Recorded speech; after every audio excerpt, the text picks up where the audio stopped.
नमस्कार दोस्तों, स्वागत है आपका हमारे चैनल वर्ल्ड ऑफ हैप्पीनेस में। फिर से एक बार मैं प्रेम विराट आपका स्वागत करता हूं। और दोस्तों, आज इस वीडियो को शुरू करने से पहले मैं आपको एक बात बता देना चाहता हूं कि ये वीडियो अगर आपने आज समझ लिया तो ये वीडियो आपकी ज़िंदगी बदल देगा। ये वीडियो में आज जो मैं आपको बताने जा रहा हूँ दोस्तों, ये मेरी अपनी स्वयं की खोज है। ये विधि आपको ना तो आज तक किसी ने दी होगी, ना ही किसी भी यूट्यूब चैनल पे आपने आज तक इस विधि को सुना होगा। ये पूरी तरह से मेरे जीवन के अनुभव के आधार पे, मेरी अपनी खोज के आधार पे मैं ये आज आपको देने जा रहा हूँ। और अगर आपने इसको समझ लिया तो आप इस दुनिया के सबसे खुश व्यक्ति होंगे। मैं सबसे अमीर नहीं कहता, परंतु मैं सबसे खुश जरूर कहूँगा कि आप दुनिया के सबसे खुश व्यक्ति जरूर हो जाएंगे। यानी कि आपको जीवन की हर खुशी अपने भीतर से प्राप्त होगी। तो आज का वीडियो मिस मत करना। और दोस्तों, आज आपसे रिक्वेस्ट भी है कि ये वीडियो आप कम से कम अपने 5-10 दोस्तों मित्रों को जरूर भेजना, अपने बच्चों को, अपने परिवार को, अपने रिलेटिव्स को जरूर भेजना, क्योंकि हम सब एक हैं और हमसे कोई अलग नहीं है। कोई भी वंचित रहेगा इस दुनिया में तो उसकी चोट कहीं ना कहीं आपको जरूर लगेगी। इस संसार में, इस समाज में अगर कोई कमजोर रह जाता है, कोई पिछड़ा रह जाता है, कोई गरीब रह जाता है, या जिसको अपना पेट पालने के लिए कोई भी गलत कार्य करना पड़ता है, अपनी फैमिली की रक्षा करने के लिए कोई गलत काम करना पड़ता है, तो वो भी कहीं ना कहीं नुकसान जो है वो हमें ही होता है। तो इसलिए हमारे समाज में सभी को खुश रहना बहुत ज़रूरी है।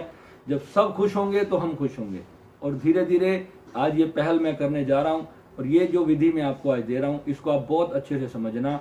ये पूरी तरह से आपके जीवन को बदल के रख डालेगी। और इस विधि की एक एक बात को बड़े ध्यान से समझना। तो दोस्तों, हम शुरू करते हैं। सबसे पहले आज मैं अद्वैत शब्द की परिभाषा आपको बताऊंगा कि अद्वैत साधना किसे कहा जाता है।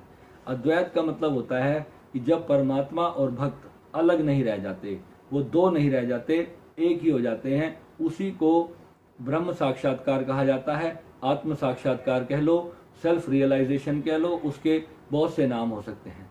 सेल्फ रियलाइजेशन प्राप्त करने के लिए बड़े बड़े योगी लाखों सालों तक तपस्या करते रहे, लाखों जीवन उनके बीत जाते हैं, तब जाकर के कहीं उन्हें सेल्फ रियलाइजेशन का बोध होता है। परंतु मेरे जीवन ने जो मुझे अनुभव करवाए, न जाने वो पिछले किस जन्म की यात्रा के कारण हुए, परंतु मैंने उन चीज़ों को जीना शुरू किया, या मैंने जब होश संभाला तो मैंने ये पाया कि ये सब भावनाएं मेरे अंदर शुरू से थी, और वो भावनाओं ने मुझे बहुत जल्दी आध्यात्मिक उन्नति दी, और जिससे कि मैं ध्यान के अच्छे शिखर तक पहुंच पाया, उस लेवल तक पहुंच पाया जहां मैंने अपने खुद को पहचाना। और यही मैं आज विधि आप लोगों को देने जा रहा हूं। और इसको अगर आप अच्छे से समझेंगे तो आपका जीवन बदलने से दुनिया की कोई ताकत नहीं रोक सकती दोस्तों। तो अद्वैत का मतलब होता है जहां दो नहीं रहते। अब समझने की बात यह है कि ये जो पूरी दुनिया है, चाहे हमारा बॉस है, हमारा नौकर है, हमारी टीचर है, हमारा कोई दोस्त है, कोई दुश्मन है, या कोई भी, कोई जीव जंतु, गाय, बैल, गधा, घोड़ा, बकरी, मुर्गा, कबूतर, पेड़ पौधे, धरती, आकाश, अग्नि, वायु, नीर, जो भी तत्व हमें दिखाई देता है, ये पूरा यूनिवर्स जो है वास्तव में वो अद्वैत है। वहाँ कहीं कोई दो है ही नहीं। अब हमने उसको करोड़ों चीज़ों में बांट लिया। हमने उसको माना लोहा अलग है, चांदी अलग है, सोना अलग है, लकड़ अलग है, हर चीज़ को हमने अलग अलग बांटा। परंतु वास्तव में ये सब कुछ एक ही ऊर्जा से बना है, एक ही परमात्मा है ये सब कुछ, और हम इसी अद्वैत का एक हिस्सा हैं। परंतु हमने अपने अहंकार वश, अपनी ईगो वश हर चीज़ को अपने से भिन्न समझ लिया कि मैं सबसे अलग हूँ, मैं सबसे परे रहता हूँ, और बाकी सब मेरे दुश्मन हैं, बाकी सब मुझसे अलग हैं। तो इसमें अद्वैत की भावना जो है हमारी समाप्त हो जाती है, और हम कभी भी सेल्फ रियलाइजेशन को प्राप्त नहीं हो पाते। अगर हम ध्यान में जाते भी हैं, हम 10 साल ध्यान करें या 20 साल ध्यान करें, पर जब तक हम इस बात को नहीं समझेंगे कि ये सब कुछ अद्वैत है, हमें कभी भी पूर्ण ब्रह्म साक्षात्कार नहीं होगा। पूर्ण ब्रह्म साक्षात्कार का मतलब है कि कोई मुझसे अलग नहीं है, सब कुछ मेरा ही भाग है, सब कुछ मैं ही हूँ। तो अब इसे हम शुरू कैसे करेंगे? आज से, अभी से, इसी क्षण से हम जो करेंगे, हमने ऐसा अनुभव करना है, इस चीज़ को हमें फील करना है कि जो कुछ भी है वो सब कुछ मैं ही हूँ। मान लो कि आप एक कंपनी में बॉस हो, एग्जाम्पल, आपके नीचे 50 लोग काम करते हैं, आप बोलते हो हे मिस्टर श्याम जाओ ये काम करो, हे मिस्टर राम जाओ ये काम करो। हम अपने सर्वेंट को आदेश देते हैं और हमारे अंदर एक भाव रहता है कि ये मेरा नौकर है। और नौकर और मालिक कभी अद्वैत नहीं हुआ, तो एक नहीं हुआ ना, तो दो हो गए।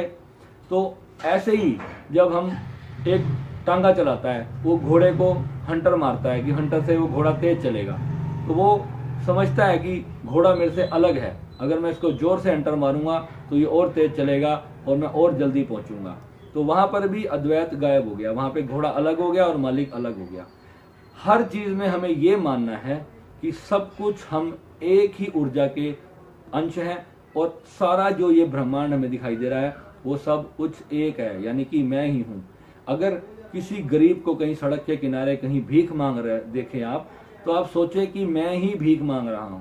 उसके दुख को, उसके दर्द को, उसके पेन को आप ऐसे अनुभव करें, अपने पूरे हृदय लगा करके अपनी पूरी शक्ति के साथ उसको अनुभव करें कि ये इंसान जो भीख मांग रहा है वो मैं ही हूं, वो कोई और नहीं है। मैं ही भीख मांग रहा हूं, मेरा ही एक हिस्सा भीख मांग रहा है। और एक इंसान जो बहुत बड़े बंगले में आराम कर रहा है, जो बहुत बड़े ऑफिस में हजारों लोगों को नौकरी दे रहा है, हजारों लाखों लोगों को सैलरी बांट रहा है, तो वहां भी आपको ये सोचना है कि वो मैं ही हूं, मेरा ही रूप है जो इतनी मस्ती, इतना आनंद अपने जीवन में फील कर रहा है। और एक मछली को अगर आप देखें, कहीं आप किसी तालाब में जाएं और वहां देखें कि मछलियां तैर रही हैं, तो आप देखें कि मैं ही इस मछली बन के मैं ही तैर रहा हूं। आप उसको अनुभव लें। एक हवा चल रही है, पवन चल रही है, कहीं आप नेचर में बैठे हैं, गंगा बह रही है, तो फील करें कि मैं ही गंगा हूं। आप किसी बीच पे जाएं, समुद्र की लहरें उड़ रही हैं, तो आप देखें कि वो लहरें मैं ही हूं। हर चीज को आपने इतनी बारीकी से अपना ही हिस्सा मानना है, अपनी ही बॉडी मानना है इस पूरे यूनिवर्स को। और उसको सिर्फ मानना नहीं है, उसको आपने पूरी तरह से फीलिंग में लाना है। यानी कि अगर किसी व्यक्ति को कहीं चोट लगती है, उसे कोई दर्द होता है, तो आप फील करें कि ये जो दर्द है ये मेरा ही दर्द है। किसी की मृत्यु हो गई है तो सोचे कि मेरा ही एक अंश मारा गया। कोई पैदा हुआ तो सोचे कि आज मेरा ही एक और अंश इस धरती पे आया।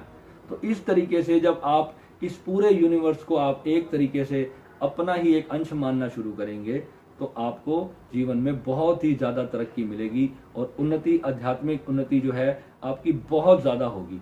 और ध्यान के आप उस शिखर पे जाएंगे, आपको जैसे कि सेल्फ रियलाइजेशन हो। आप डायरेक्ट बिना इतने ध्यान विधियों के प्रयोग किए, बहुत आडंबरों में ना फंस करके, धीरे धीरे आपकी जो लाखों जन्मों की यात्रा है वो इसी जन्म में समाप्त हो जाएगी, इसी जन्म में पूरी हो जाएगी। आपको पूर्ण अंदर से बोध होगा कि ये पूरा नेचर वास्तव में आप ही हो। अब इसके लिए छोटे छोटे एग्जाम्पल हम और 2-4 चर्चा करते हैं, क्योंकि आज का वीडियो थोड़ा लंबा होगा। देखो, जैसे मान लो कि आपके किसी रिश्तेदार ने आपको कोई कटु वचन कह दिया, आपको तकलीफ हुई, तो आप वहां पर क्या फील करेंगे कि मैंने ही अपने आप को डांट लगाई या उसने आपको गाली दी। तो आपने ये भाव सोचना है कि ये जो गाली है ये मैंने ही अपने इस रूप को दिया है, मेरे उस रूप ने मेरे इस रूप को दिया है। अद्वैत है सब कुछ, दो नहीं है यहाँ पर कुछ भी। मैंने ही खुद को दे दी, तो बुरा क्या मानना। अब किसी ने मुझे बहुत अच्छा गिफ्ट दे दिया या बहुत अच्छी मेरी तारीफ कर दी, तो उसमें हमें क्या सोचना है कि मैंने ही अपनी तारीफ करी है, उसमें कोई बहुत बड़ी बात नहीं है। गुस्सा आएगा, अच्छा भी फील होगा, कोई अच्छा देगा तो हमें अच्छा भी फील होगा, कोई बुरे वचन कहेगा तो हमें बुरा भी लगेगा। समाज में मान लो कि आपसे लोग जल रहे हैं, कुछ एक बहुत बड़ा समाज का वर्ग है जो आपसे जलता है, आपसे उसको जलन होती है आपकी कामयाबी से, तो आपको ये भाव रखना है कि मेरा ही एक रूप है जो मुझसे जल रहा है, और आप उसको साक्षी भाव से देखें। उसको बिल्कुल आराम से साक्षी भाव से होकर के आपको देखना है कि मैं अपने आप से ही जल रहा हूं। और कोई आपको देख करके, जैसे आपके माता पिता हैं, वो आपकी कामयाबी में हमेशा खुश होते हैं, तो वहां पर आपको क्या सोचना है, क्या फील करना है आपने कि मैं ही हूं जो अपनी ही कामयाबी को देखकर मैं खुश हो रहा हूं। अब आपको कभी कोई चोट लगती है तो देखो कि ये मुझे ही लगी, और जिस चीज से लगी वो भी मैं ही हूं, तो इसमें किसी की गलती नहीं है। यानी कि जो दोष भाव है, जो अपराध भाव हम ले आते हैं कि उसने मुझे ये कह दिया। अब कोई इंसान आपके साथ बहुत बुरा करता जा रहा है, वो आपके साथ षड्यंत्र पे षड्यंत्र करता जा रहा है। अब वहां ऐसा भी नहीं कर सकते कि आप उसके प्रति कोई कार्रवाई नहीं करोगे, वो भी करोगे। सब कुछ वैसा ही होगा, जीवन सब कुछ वैसा ही चलना चाहिए जैसा आप चलाते हैं। कुछ भी आपने अलग नहीं करना। किसी के कर्म का आपको प्रतिकार भी करना पड़े तो आपको करना है, पर उसमें एक चीज का भाव, एक जो बोध आपको रखना है, वो सिर्फ ये रखना है कि ये मैंने ही मैं को ये कहा था और फिर मैं ही मैं को ये कह रहा हूं। यानी जो सब कुछ है वो एक मैं है, अद्वैत है, और पूरा जीवन जो है वो दो नहीं रह गया, सब कुछ एक रह गया। अब उसमें आपको बहुत से महान हस्तियां आपके जीवन में आएंगी। कोई आपके लिए बहुत अच्छा सोचेगा, कोई आपसे बहुत बुरा सोचेगा। तो हर प्रकार के जो लोग आपके जीवन में आएंगे, कोई पशु पक्षी हो सकते हैं। एक कबूतर को कभी दाना डालना है तो ये सोचना है कि मैं अपना ही पेट भर रहा हूं, जब तक उसका पेट नहीं भरेगा, वो भूखा है, तब तक मेरी भी भूख शांत नहीं होगी।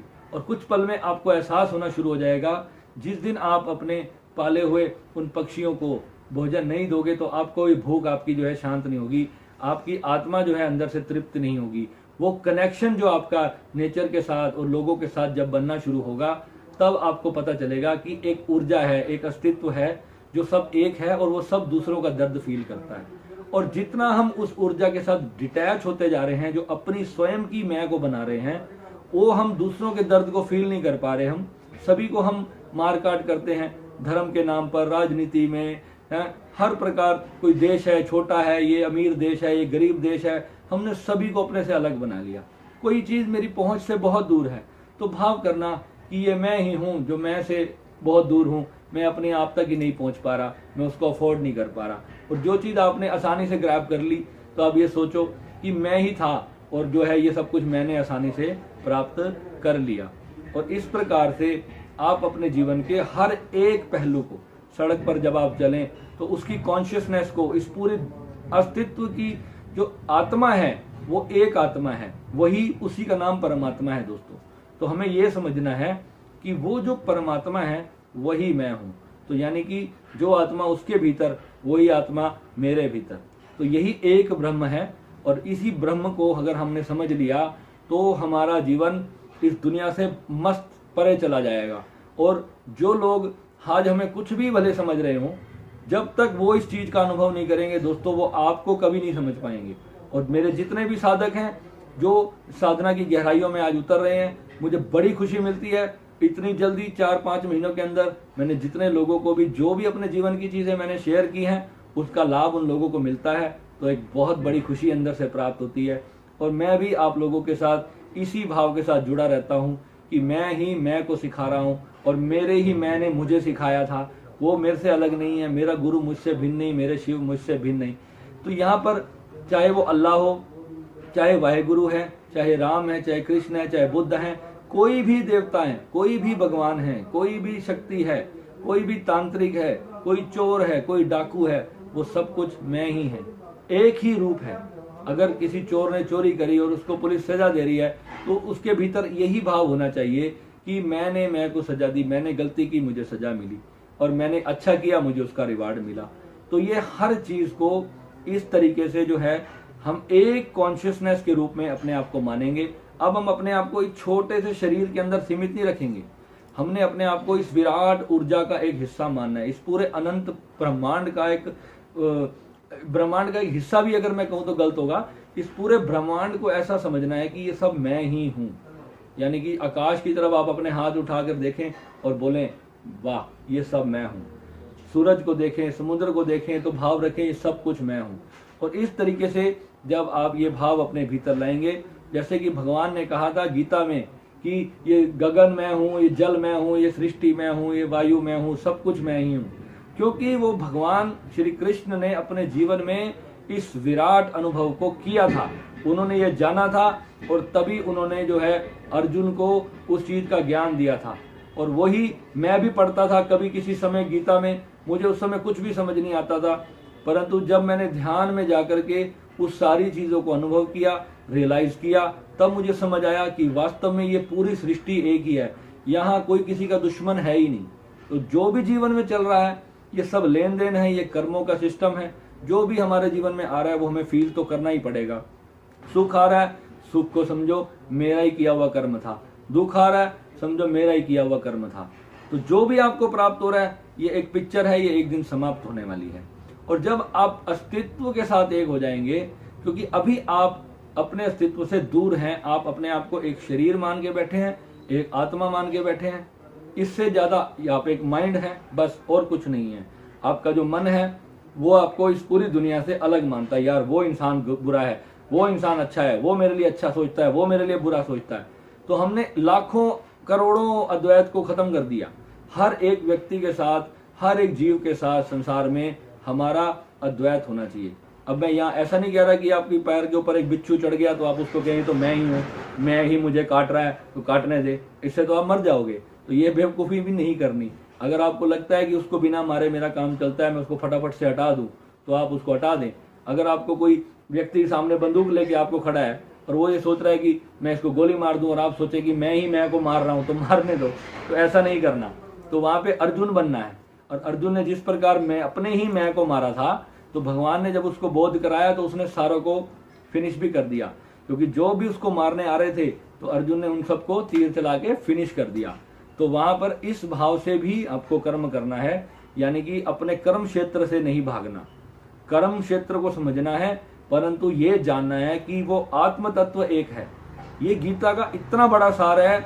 जब तक ये अनुभव नहीं होता तब तक समझ नहीं आता। लोग लगे हुए गीता पढ़ने में पूरे पूरे जीवन, रोज गीता का पाठ करते हैं, पूरा जीवन आपका उसी में बीत जाता है। परंतु जब भगवान ने जो ये बात कही थी कि ये सब कुछ मैं हूं, जब तक आपको इसका भीतर से अपने अनुभव नहीं होगा तब तक आपको सेल्फ रियलाइजेशन कभी नहीं होगा। और आप ही वो कॉन्शियसनेस हैं, उससे भिन्न कुछ और है नहीं। जो ऊर्जा आपको दिखाई दे रही है, आपकी चाहे कुंडलनी हो चाहे आपकी कुंडलनी हो, जो कुछ है वो सब आपके भीतर है और आप ही हो। ये पूरा ब्रह्मांड आपके भीतर है, कुछ भी बाहर नहीं है। ये आपने सुना बहुत बार होगा, पर जब तक आप अनुभव नहीं करेंगे तब तक आपको कुछ भी प्राप्त नहीं होने वाला। तो इसलिए आज से हमने ये साधना प्रारंभ करनी है। चलते फिरते, बस में बैठे हो तो सोचो ये बस मैं ही हूँ, गाड़ी में बैठे हो तो सोचो गाड़ी मैं ही हूँ, फ्लाइट में बैठे हो, ये सब दोस्त जो भी बैठे हैं मेरे साथ, जो ट्रैवलिंग कर रहे हैं, वो सब कुछ मैं ही हूँ और मैं ही फ्लाई कर रहा हूँ आकाश में। इस तरीके से नदी, नाले, पहाड़, झरने, हर चीज के साथ बिल्कुल एक हो जाओ। कभी जंगल में जाओ, किसी पेड़ को गले लगा के खड़े हो जाओ, उसकी पूरी कॉन्शियसनेस के साथ फील करो कि ये पूरा ब्रह्मांड की कॉन्शियसनेस जो है मैं हूँ। और जब ध्यान में आप बैठो तो आंख बंद करके जो भीतर अंतर आकाश दिखता है, जिसे कहा गया है नमामि शमीशान निर्वाण रूपम चिदाकाश माकाश वासम भजे हम। जो चिदाकाश है, जो चित्त का आकाश है, उसे चिदाकाश कहा गया है शिव रुद्राष्टकम के अंदर। तो जो आपका चित्त का आकाश है उसको आपने समझना है। चिदाकाश माकाश वासम भजे हम। उस चित्त के आकाश को आपने जो है अपने भीतर ही उसको भजना है, उसको स्मरण करना है कि यही जो चिदाकाश है यही मैं हूँ, यही भगवान शिव है। ये पूरे जो अस्तित्व है ये शिव ही है और कुछ है ही नहीं। This is called Shiva. भगवान एक छोटे से शिवलिंग में भगवान नहीं बैठे, भगवान ये ब्रह्मांड ही शिवलिंग का एक रूप है। ये पूरा भगवान जो है, ये पूरा जो नेचर है वही अस्तित्व वास्तव में शिव और शक्ति का एक मिला हुआ रूप है, जिसको अर्धनारीश्वर रूप कहा गया हमारे शास्त्रों के अंदर। तो आप इसको जब समझोगे, ध्यान की गहराइयों में जाकर के आप इसका अनुभव करोगे। और जब भी ध्यान में बैठे तो अपनी आंख बंद करके एक छोटे से बॉडी में अपने आप को ना समझे, अपनी आंख बंद करके ऐसा अनुभव करें कि ये पूरा नेचर जो कुछ भी है वो सब एक है और खाली एक आकाश है भीतर। कोई चक्र में ध्यान नहीं लगाओ कि आज्ञा चक्र को जागृत करना है, मूलाधार को जागृत करना है। लोग मुझे रोज क्वेश्चन करते हैं, भैया मूलाधार को कैसे जागृत करें? अरे तुम मूलाधार के चक्कर में क्यों पड़े हो भाई? ये पूरा ब्रह्मांड ही तुम हो, तो फिर एक मूलाधार तो एक छोटा सा चक्र है, उससे क्या होगा? अरबों तुम्हारे मूलाधार लोग हैं और अरबों आज्ञा चक्र हैं, किस किस को जागृत करते फिरोगे? केवल उस एक को जागृत कर लो जिसमें सब कुछ जागृत हो गया। ठीक है, अब इस तरीके से जो है आप अपनी साधना प्रारंभ करेंगे। और अब मैं विदा लेता हूं आपसे और जल्दी फिर एक वीडियो के साथ मिलूंगा। आज मैंने अपने ग्रुप्स में ये सुबह साधना करवाई है सभी को। आज मेरा मन था कि इसका वीडियो अपलोड करके आप सभी को दे दूं। और मैं आपको दावे के साथ कहता हूं दोस्तों, आप ये जो चीजें जो मैं आपको करवा रहा हूं, आप इसको 15 दिन फॉलो करके देखें। सिर्फ 15 दिन मैं बोलता हूं, और 15 दिन के अंदर आपकी चेतना इतनी बढ़ जाएगी जो आपने अपने 20 साल के ध्यान में भी नहीं बढ़ाई होगी। और जो लोग कहते हैं ना भैया मेरी कुंडलनी जागृत हो गई है, मेरे सर में दर्द हो रहा है, वो सब क्यों हो रहा है? क्योंकि आपने अपने अद्वैत को नहीं साधा। आपने अपने आप को बॉडी मान के आपने अपनी कुंडलनी को जागृत करने की कोशिश की। और ये जितने भी जो आजकल चैनल हैं जो कुंडलनियां जागृत करते फिर रहे हैं, उनको इतना सा भी ज्ञान नहीं है। मैं आपको बता रहा हूँ, कुंडलिनी मैंने भी जागृत करी, बहुत कोशिश करी, मैंने 5 साल कुंडलिनी के खराब किए, और जब जागृत हो गई तो उसके बाद कुछ भी ऐसा प्राप्त नहीं हुआ। छोटी मोटी संसार की चीजें, छोटी मोटी शक्तियां, हीलिंग पावर बढ़ गई, शक्तियां आ गई, उससे क्या होगा? कितने दिन उसका यूज कर लिया मैंने, परंतु जब तक वो ही चीज आपके जो आत्म साक्षात्कार में अगर बाधा बन जाए तो वो यूजलेस है। साधक जो है वो कुंडलिनी को जागृत करते हैं अपने किसी शरीर की वासना को समाप्त करने के लिए, उससे परे जाने के लिए। यानी कि मान लो कि दुनिया की चीजें आपसे नहीं छूट रही हैं, आपका मन जो है उसमें उलझा हुआ है, तो इसलिए कुंडलिनी जागरण होता है और इसलिए कुंडलिनी जागरण किया जाता है। परंतु उसके बाद भी हमें ब्रह्म का साक्षात्कार, उस परमात्मा का, उस ईश्वर का साक्षात्कार करना जरूरी है, जो वास्तव में आप ही हो। रामायण में उत्तरकांड में स्पष्ट लिखा हुआ है कि जब जीव को इस बात का एहसास हो जाता है कि वो ब्रह्म मैं ही हूं, वो फिर किसी का भी भक्त नहीं रह जाता, वो फिर अपना भी भक्त नहीं रह जाता, वो बस मिट जाता है। और ये आप रामायण को आप अच्छे से समझें तो सही कि राम भगवान कौन है, वो एक्चुअल में ब्रह्म है और ब्रह्म ने ही अवतार लिया। ये हमने कहा कि ब्रह्म ने अवतार लिया, परंतु एक्चुअल में आप भी वही ब्रह्म हो, मैं भी वही ब्रह्म हूं। एक गली में कुत्ता घूम रहा है, वो भी उस ब्रह्म का ही हिस्सा है, वो कुछ भिन्न नहीं है। एक डड्डू मेंढक घूम रहा है, वो भी उस ब्रह्म चेतना से ही आया, वो कहीं बाहर से ऊपर से आकाश से नहीं गिरा, वो परमात्मा के ही सब प्रकट रूप हैं। आप देखो ना, हर जीव को परमात्मा ने, सब भगवान ने जो आंखें दी हैं, जो कान दिए सुनने को, आवाज करने के लिए मुंह दिया है बोलने के लिए, नाक दिया सांस लेने को, सर पे बाल हैं, हर जीवों के देखो आप, कुत्ते को देख लो, गधे को देख लो, हैं, उनके जो सेक्सुअल ऑर्गन्स हैं, खाते वो खाना ही है, करते वो टॉयलेट ही है। तो आप देखो ना, हर एक छोटे से छोटी चींटी भी है वो खाना खाती है। तो इंसान भी खाना खा रहा है, चींटी भी खाना खा रही है, तो इंसान और चींटी में क्या फर्क है? फर्क सिर्फ इतना ही है कि ये जो बोध है ये केवल आपको इंसान के जन्म में हो सकता है, किसी अन्य जन्म में आपको ये बोध नहीं हो सकता। इसलिए मनुष्य शरीर को सबसे उच्च कोटि का शरीर कहा गया, इसके बाद और कोई चीज नहीं है। और जब हर जीवात्माओं का जो विकास होते होते जब वो इंसान की योनि में आ जाते हैं एक बार, फिर वो कभी भी किसी नीच योनि में नहीं जाते जब तक वो इतने घटिया कर्म ना करें कि उनको नीचे गिरना पड़े। अगर आप अपनी चेतना को अच्छी डायमेंशन में लेकर के जाएंगे तो आपको और अच्छा और अच्छा और अच्छा जन्म मिलता चला जाएगा। और एक समय ऐसा आएगा जब आपको साक्षात्कार होगा। ऐसा कभी नहीं सोचे कि मुझे 5 साल से मैं साधना कर रहा हूं, मुझे कोई फल नहीं प्राप्त हो रहा। जो चलता रहेगा वही पहुंचेगा, जो नहीं चलेगा, जो रुक जाएगा, वो कहीं नहीं जा पाएगा। तो आज से इस साधना को आप करें। और अफर्मेशंस की भी एक वीडियो मैं आज बनाई है मैंने अपने चैनल पे, आप वो भी देखिए। वो अफर्मेशंस आपने आज तक कहीं नहीं सुनी होंगी, उसको आप ध्यान से सुने, उसको फील करें। वो अफर्मेशंस की बजाय ध्यान है, आंख बंद करके ध्यान में बैठें और उसको आप सुने। डेली नियम बना लें कि सुबह उठ के मेरे को सबसे पहला काम वही वीडियो ओपन करना है और उसको सुनना है। आप उसको डाउनलोड करके रख सकते हैं, उसको उसकी वॉइस डाउनलोड करके रख सकते हैं, उसमें वीडियो में भी चला के देख सकते हैं। और जब आप उसको रोज सुनेंगे तो आप देखना आपकी लाइफ कितने दिनों में वैसे होती है। और जो साधनाएं मैं आपको करवा रहा हूं वो उसकी स्पीड कई 1000 गुना आपकी कर देंगी। एक सामान्य इंसान जो कभी साधना नहीं करता, वो कितने भी क्रिएशन करता रहे, उसकी जल्दी से क्रिएशन पूरी नहीं होती। परंतु जब आप एक ब्रह्म की शक्ति के साथ जुड़ते हो, जब आप एक पूरी गुरु श्रृंखला के साथ जुड़ते हो, तो वहां पर जो आपको पावर्स मिलती हैं, मेरे साधक बताते हैं, भैया मुझे पता नहीं क्या हुआ, आपके साथ बैठते ही मेरे अंदर कुछ ऐसी शक्ति प्राप्त हो गई, मेरा ध्यान इतना डीप हो गया, मेरे अंदर से कुंडलिनी एकदम से वाइब्रेशन होने लगी।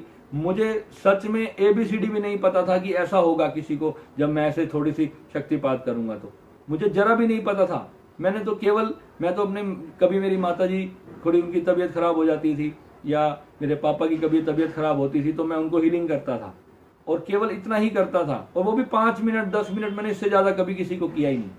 और जब मैं करने लगा तो मुझे पता लगा कि लोगों के साथ ऐसा होने लगा। तो ये चीजें आपको धीरे धीरे पता चलेंगी कि आपको क्या प्राप्त हुआ है। जब तक इतनी जल्दी आप एक्सेप्ट भी नहीं कर पाओगे कि आप परमात्मा हो, क्योंकि हमने 40 साल 30 साल से हम अपने जीवन में, जितनी भी आज हमारी आयु है, 50 साल है या कोई 70 साल का है, वो तब से एक मूर्ति पूजा किए जा रहा है। उस मूर्ति के प्रति ही उसकी श्रद्धा होती है, और वो अंत में भी उसको यही लगता है कि मैं कहीं धोखे में हूँ। परंतु जिस भी भगवान को आप मानते हो, चाहे आप शिव जी को मानते हो तो आप शिव पुराण पढ़ लें, अगर आप कृष्ण को मानते हो तो आप गीता पढ़ लें, अगर आप राम जी को मानते हो तो आप रामायण पढ़ लें, आपको अंत वही मिलेगा। उन्हीं के कहे हुए ग्रंथों में आपको मेरी ये बात मिलेगी। और वो थोड़ी सी टिपिकल तरीके से उन्होंने कही है, उन्होंने ब्रीफली उसको एक्सप्लेनेशन नहीं दिया है, परंतु यहाँ पे मैं आपको कहता हूँ कि आप मेरे साथ ज्वाइन हो जाइए और आप इसका अनुभव कीजिए। ये नहीं है कि सिर्फ किताबों में रटा हुआ मार लीजिए, वो रटा हुआ जो है वो कुछ दिन का है, वो गायब हो जाएगा, उसका कोई यूजलेस है वो। जब आप इस चीज को अपने भीतर से अनुभव करेंगे तो वही सबसे बड़ी चीज है। ठीक है, तो नमः शिवाय। भगवान शिव का नाम हमेशा लीजिए, क्योंकि वो एनर्जी, वो कॉन्शियसनेस इस दुनिया की सबसे पावरफुल कॉन्शियसनेस है। जब आप उनसे प्रार्थना करेंगे तो वही तो इस ब्रह्मांड की कॉन्शियसनेस है। जब आप भगवान शिव को याद करते हैं, उनके साथ जुड़ते हैं, तो वो आपको चुटकियों में, वो आपको इतनी जल्दी कृपा करते हैं और उसी क्षण आ जाते हैं। और हमारे गुरुदेव को तो बस हम हाथ उठा करके बस पुकारते मात्र हैं, और वो मेरे साथ जितने भी जुड़े हैं वो सभी को उठा लेते हैं। मेरे को अकेले हो गया, वो सबको उठा लेते हैं अपनी गोद में। तो जब हम वहां से अद्वैत के साथ जब एक होते हैं, तभी हमें पता चलता है कि वास्तव में ब्रह्म क्या है। ठीक है, तो नमः शिवाय। मिलते हैं अगले वीडियो में एक नई जानकारी के साथ।